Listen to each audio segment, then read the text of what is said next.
he don't know he is safe when she says, she tells him, ooh, love, no one's ever gonna hurt you, love.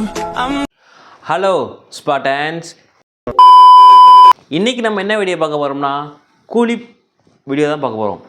இப்போ வந்து ட்ரெண்டிங்கில் வந்து Cool Lip வந்து ஒரு விஷயமா இருக்குது. ஏன் ட்ரெண்டிங் ஆச்சு, எதுக்கு ட்ரெண்டிங் ஆச்சுன்னா, அது வந்து அதிகமாக வந்து மக்கள் வந்து உபயோகப்படுத்துகிறாங்க. அதனால் வந்து கூலிப் வந்து ரொம்ப ஒரு ட்ரெண்டிங்கில் போயிட்டுருக்கு. கூலிப் இல்லாமல் என்னால் ஒரு மணி நேரம் கூட இருக்க முடியாது. என் ஃப்ரெண்ட்ஸே பார்த்தீங்கன்னா நிறைய பேர் கூலிப் போடுவாங்க. ஆனால் நான்லாம் போட மாட்டேன். ஏன் அப்படின்னா எனக்கு கூலிப் போடுறது வந்து பிடிக்காது. கூலிப் பாடி எனக்கு ஆகாது. கூலிப்லாம் எனக்கு என்னன்னே தெரியாது அப்படிங்கிற மாதிரி தான். இது நம்ம லிஸ்ட்லயே இல்லையே. இது ஆக்ஷன் மேடம். மேடம் இது ஆக்ஷன். கூலிப்க்கு வீடியோ மீம்ஸ் ரியாக்ஷனையும் பார்ப்போம். அந்த கூலிப்னால என்ன ஒரு ப்ராப்ளம் வருது, எதனால கூலிப் எல்லாம் யூஸ் பண்ணுறாங்க, மேக்ஸிமம் வந்து சின்ன பசங்க யூஸ் பண்ணுறாங்க, அது எல்லாமே நம்ம பார்ப்போம். ஓகே வாங்க நம்ம வீடியோக்குள்ளே போகலாம். நிக்க முடியாம நிக்கிறடா அப்படின்னா பெரிய கூலிப்பு. கூலிப்பை பத்தி என்னடா தெரியும் உனக்கு? கூலிப் போடுவியா? கூலிப்போட போல் தெரியுமா உனக்கு? காலையில கப்ப சொல்றேன் டீ. அப்படி என்னடா கூலிப்பு அப்படின்னு கேட்டோன்னா அவர் கடுப்பாயிட்டாப்புல. கூலிப் பற்றி என்னடா தெரியும் உனக்கு, கூலிப் போட்டிருக்கியா அப்படின்னு சொல்லிட்டு ஆரம்பிக்கிறாரு. காலையில கப்ப சொல்றேன் டீயை தண்ணி போவாங்கடா. ஆனா நாங்க அப்படி இல்ல, கூலிப்பை தண்ணி போவோம். அந்த கூலிப்பு வாயில வச்சு அந்த போதை உனக்கு ஐயோ காலையில கக்கூஸ் வரும் பாரு, டொமோ படபட அப்படி லப்ப வரும் பாரு. ஐயோ அந்த சொகை இருக்குது அப்பா, அந்த போதை தெரியுமாடா? அவங்க ஆன்சு மாவா போட்டு போதை இல்லாம சுத்தி நிற்பாங்க. ஆனா நாங்க அப்படி இல்ல, ரெண்டு கூலிப்பை வாயில வச்சு அப்படி வினி கிரிக்கின்னு அப்படி சுத்தி போது கீழே கடகடன்னு கதவு தட்டுவான் பாரு. அப்படி உட்காருவோம் பாரு கக்கூஸ்ல. தலைக்கு மேல ஒரு 4 குருவி சுத்தம் பாரு. அதுல இருக்குதா போதை. கூலிப்பு இல்லாம அந்த பீ வராத வலி இருக்குது. ஐயோ அது பெத்த அம்மா அப்பா கூட தெரியாதா, அந்த கூலிப்பு தெரியும் அதோட வலி. இதாண்டா கூலிப்போட லட்சணே. ஒன்று சொல்றேன் பாரு, கூலிப்பை பத்தி தப்பா பேசுறேன் எவனுக்குமே 4ல இருந்து கேட் ஓபன் ஆகாது. மச்சான் கூலிப்ல எவ்வளவு போதுடா. அப்ப ஒண்ணு கூட மச்சான் 4ல இருந்து நானே கேட் ஓபன் பண்ணிக்கிறேன். காய்ஸ், அதாவது ஒரு சில பேர் என்ன பண்ணுறாங்கன்னா, கூலிப் போட்டால் தான் எனக்கு பாத்ரூமே வரும், பாத்ரூமில் போய் உட்காந்தா கூலிப் போட்டால் தானே பாத்ரூம் வரும். வாயில் வைக்கிற கூலிப்புக்கும் பின்னாடி போடுற பாத்ரூமுக்கும் என்ன லிக்விடே தெரில. ஆனால் அந்த கூலிப் போட்டால் தான் பாத்ரூம் வரும்னு சொல்லிட்டு ஒரு நிறைய பேர் இருக்காங்க.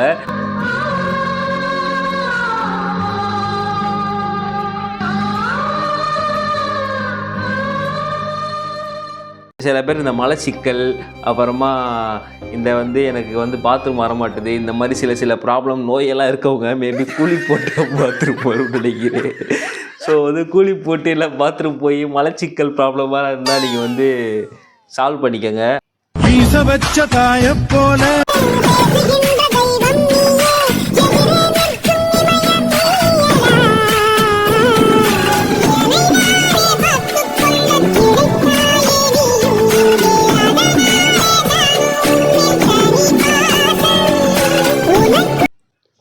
ஆக்சுவலாக காய்ஸ், இந்த கூலிப் வந்து நம்ம கிளாஸ் ஹவர்ஸில் வந்து நிறையாவே யூஸ் பண்ணுவாங்க. எப்படின்னா வந்துட்டு மச்சான் ஒரு கூலிப் இருந்தால் குடுறா மச்சான் அப்படின்னோடனே அவன் ஒன்று அம்மா மேலாம் சத்தியம் பண்ணி கொள்ளுவேன். எனக்கு தெரிஞ்சவனே ஒரு பையன் இருக்கான், மச்சான் சத்தியமாக கூலிப் இல்லைடா, அம்மா மேலே சத்தியமாக கூலிப் இல்லைடா, நீ ஆனால் பார்த்தா பாக்கெட்டில் ஒரு பாக்கெட் வச்சிருப்பான்.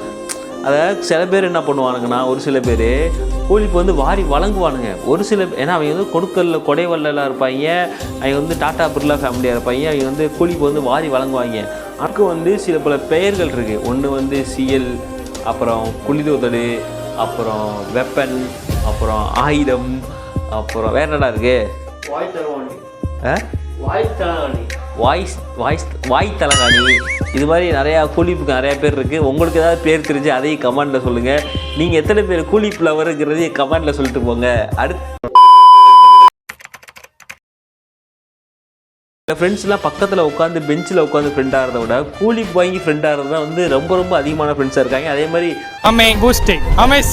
அவரும் அப்படியே மாமே மச்சான் ஆயிடும், அப்படியே போயிடும். கூலிப் வாங்கி ஃப்ரெண்டாக இருக்காங்களா, உயிரை கொடுக்குற அளவுக்கு மச்சான் பார்த்துக்கலாம் மச்சான் அப்படி இப்படின்ற மாதிரிலாம் ஆகிட்டு இருக்காங்க.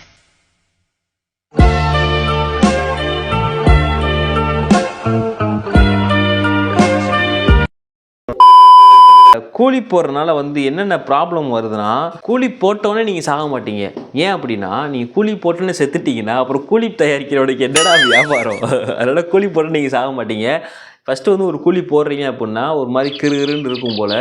அது வந்து நீங்கள் நாளடைவில் பார்த்தீங்கன்னா அடுத்த நாள் இன்னொரு கூலிப் போடுறீங்க அப்படின்னா அதுக்கடுத்த நாள் 3ஆவது நாள் என்ன ஆகும்னா எனக்கு இன்னொரு கூலிப் போடணும் போல் இருக்கும். ஏன்னா அந்த அளவுக்கு அது வந்து ஒரு மாதிரியான நச்சுத்தன்மையை உருவாக்கி அந்த இடத்துல வந்து ஒரு மாதிரி நம்ம வாயில் இருக்கும்.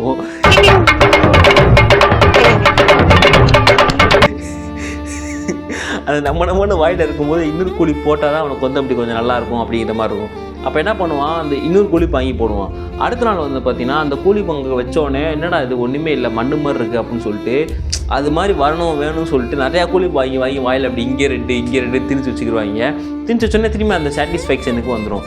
இப்படியே அவங்க போட்டு என்ன பண்ணால் ஒரு ஸ்டேஜுக்கு மேலே வாயில் கூலிப்பு இல்லை அப்படின்னா வாயே பல்லே இல்லாத மாதிரியோ வாயில் எதுவுமே இல்லாத மாதிரியோ கூலிப்பெலாம் மண்டக்காய்து, ஐயோ சாப்பிட்டோடனே கூலி போடணும், ஐயோ தூங்கும்போது கூலி போடணும், ஐயோ கூலி போட்டதால எனக்கு எல்லாமே அப்படிங்கிற மாதிரி ஒரு மைண்ட் செட்டுக்கு எல்லாம் வந்துடுவாங்க. அப்படி தான் அந்த கூலிப்புக்காரர் நல்லா சம்பாதிக்கிறியா, இதான் உண்மை. அது மட்டும் இல்லாமல் ஒரு கூலிப்பு ½ அன் ஹவர் போட்டோம் அப்படின்னா கிட்டத்தட்ட பார்த்தீங்கன்னா ஒரு 10 சிகரெட்டுக்கு சமம் அந்த கூலிப்போட இது எஃபெக்ட்டு. அது வந்து கூலிப்பு யூஸ் பண்ணுறதுனால நமக்கு வந்து வாய் கேன்சர் வந்து ஏற்படும். இப்போ வந்து சின்ன பசங்கள்லாம் வந்து கூலிப்பு நிறையா போடுறாங்க, அதனால நிறைய அடிக்ஷன்ஸ் வந்து ஆகுறாங்க. கூலி போகிறது நல்லதா கெட்டதான் கேட்டீங்கன்னா வந்து சத்தியமாக வந்து ஒரு கெட்ட விஷயந்தான். ஏன்னா வந்து வாய் கேன்சருக்கு ஆளாக நிறைய வாய்ப்பு இருக்குது. அப்புறம் வந்து நீங்களும் வந்து திரைப்படத்தில் வரும்போது வருவீங்க, நான் தான் ஆசிக், பேர் முகேஷ், நான் 4 நாளாக கூலி போட்டு நடுத்தரில் நின்றுக்கிட்டு இருக்கேன், இப்போ கூலி எவ்வளோ கொடுக்கடா அப்படின்னு சொல்லிட்டு திரையில் வருவீங்க. ஸோ எல்லோரும் வந்து தயவுசெய்து சேஃபாக இருங்க. கூலிப்பு வந்து அதிகமாக யூஸ் பண்ணாதீங்க. சப்போஸ் யூஸ் பண்ணுறீங்க உங்களால் விட முடியல அப்படின்னா செத்துருங்க. ஏன்னா கூலிப்பு விட்டவங்களும் நிறையா பேர் இருக்காங்க, ட்ரை பண்ணலாம். கூலி போடுறதுக்கு பதிலாக நீங்கள் சாக்லேட் போடலாம், இல்லை சிவிங்கிம்ஸ் போடலாம். அந்த பட்டை கிராம்பு ஏலக்காய் அது மாதிரிலாம் அப்பப்போ போட்டு திணிச்சு வச்சுக்கோங்க. கூலி போடுறது வந்து கொஞ்சம் குறைச்சிக்கலாம். வேறு என்ன பண்ணலான்னா, கூலி போடுறவங்கன்னா அவங்க கிட்டேருந்து கொஞ்சம் அவாய்ட் பண்ணிக்கிங்க. மச்சான் நீ கொஞ்சம் தள்ளியே இருந்துங்க, நீ வந்து கூலி போட்ட நானும் கூலி போடுறேன், நான் கூலி போடக்கூடாதுன்னு நினச்சா கூட நீ என்ன கூலி போடுற வச்சிடுற, எனக்கு யாரும் வேணாம் திருந்திலாம்னு சொல்லிட்டு போய் 4 பேர்த்தில் ஒருத்தன் மட்டும் அவன் கூலி போட்டுறான். திருந்திலாம் வாங்கும்போது நம்மளால் பக்கத்தில் உட்காந்து அப்படி சட்டிக்கில் வந்து கூலி போடுது, மாப்பிள்ளை கூலி வேணுமா அப்படின்னு நம்ம வந்து திருந்தவும் விட மாட்டாங்க. அதனால் என்ன பண்ணுறீங்கன்னா, கூலி போடக்கூடாதுன்னு நினைக்கிறீங்க அப்படின்னா அது முடியாத காரியம். ஸோ என்ன பண்ணுறீங்கன்னா எல்லாத்தையும் அவாய்ட் பண்ணிடுங்க. உனக்கு நான் தானே ப்ராப்ளம், நான் இல்லைன்னா சந்தோஷமாக இருப்பேன். ஓகே, இனிமேல் என்னால் உனக்கு எந்த ப்ராப்ளம் வராது, நான் போய்ட்றேன். இதுக்கப்புறம் லைஃப்பில் கூலி போடுறதுக்கு மேலே இந்த பட்டை கிராம்பு அதெல்லாம் இன்னொன்று சொல்லிட்டு கிராம்பு டெய்லி எடுத்து வச்சு வாயில் வச்சுக்கிட்டு அவன் ஒன்றே சொல்லிட்டான், மச்சான் அப்படி டெய்லியும் கிராம்புவாக வாயில் வச்சுக்கிட்டு இருக்காரு, ஏதாவது சைடு எஃபெக்ட் வந்துடும்டா அப்படிங்கிறேன். நான் என்ன கேட்குறேன்னா, கூலி போடும்போது ஒரு தடவை கூட அப்படி சொன்னது இல்லை, சைடு எஃபெக்ட் வந்துடும்டான்னு. அதை பற்றி பேசவும் மாட்டேன். ஆனால் கிராம்பு போட்டு கூலிப்பு விடணும்னு நினைக்கிறேன் பாருங்க. அப்போ தான் வந்து கிராம்பு அதிகமாக போடாத சைடு எஃபெக்ட் வரும்டாட்டேன். அடப்பாவே, அதோட இது எவ்வளோ பெட்டர்டா டே. யாராவது கூலி போடுற ஃப்ரெண்ட்ஸ் இருந்தீங்கன்னா அவங்களுக்கு மறக்காமல் இந்த வீடியோ ஷேர் பண்ணுங்கள். அப்புறமா நம்ம சேனலை சப்ஸ்கிரைப் பண்ணிக்கோங்க. அடுத்தடுத்து நம்ம வந்து நியூ வீடியோஸ்லாம் வந்து போடலாம். எந்த மாதிரி கண்டென்ட் போடலாம், எந்த மாதிரி வீடியோ போடலாம், யாரை ட்ரோல் பண்ணலாம், யாரை ட்ரோல் பண்ணக்கூடாது, இல்லை எந்த மாதிரி வீடியோஸ்லாம் போடலாம் அப்படின்றத மறக்காமல் நீங்கள் கமெண்ட்டில் சொல்லுங்கள். அதுக்கேற்ற மாதிரி வீடியோஸ் நான் உங்களுக்கு கொடுக்குறேன். நம்ம சேனலுக்கு புதுசாக வந்திருந்தீங்க அப்படின்னா நம்ம ஸ்பார்டன்ஸ் வாரியர்ஸில் என்ன அப்படின்னா சப்ஸ்கிரைப் சேனல் பட்டன் மட்டும் அமைக்கிங்க. அமுக்கலை அப்படின்னாலும் பரவாயில்ல அமைக்கிங்க. இல்லை அமுக்கணும்னா அமுக்குங்க, அமுக்கலைன்னா அமுக்காதீங்க. நமக்கு வீடியோவுக்கு வியூஸ் வரணும், வந்தே ஆகணும். இந்த வீடியோவுக்கு மட்டும் 1 லட்சம் வியூஸ் வந்துச்சு அப்படின்னா என்ன பண்ணலாம், கிவ்அவே பண்ணுறேன்னு சொல்லி நானும் ஊரே மாற்றேன். ஒரு சில பேர் அப்படி தான் கிவ்அவே பண்ணுற சொல்லி ஊரே மாற்றிக்கிட்டு இருக்காங்க. அது மாதிரி நம்மளும் ஊரே மாற்றுவோம். அப்படிலாம் கிடையாதுங்க, நீங்கள் கொடுத்துருவீங்க, எனக்கு நம்பிக்கை இருக்குங்க. ஏண்டா எங்களை இன்னமுமாடா நம்பிக்கிட்டு இருக்க? எங்க பேசிக்கிட்ட பார்த்தாவே உனக்கு தெரிய வேணாமா அவங்க தருவாங்களா தரமாட்டாங்களான்னு? இன்னும் பச்சை பிள்ளையா இருக்கேடா. நீங்கள் வீடியோவுக்கு லைக் போடுவீங்களோ போட மாட்டீங்களோ, சேனலை சப்ஸ்கிரைப் பண்ணுவீங்களோ பண்ண மாட்டீங்களோ, எனக்கு இந்த வீடியோவுக்கு 1 லட்சம் வியூஸ் வந்தே ஆகணும்.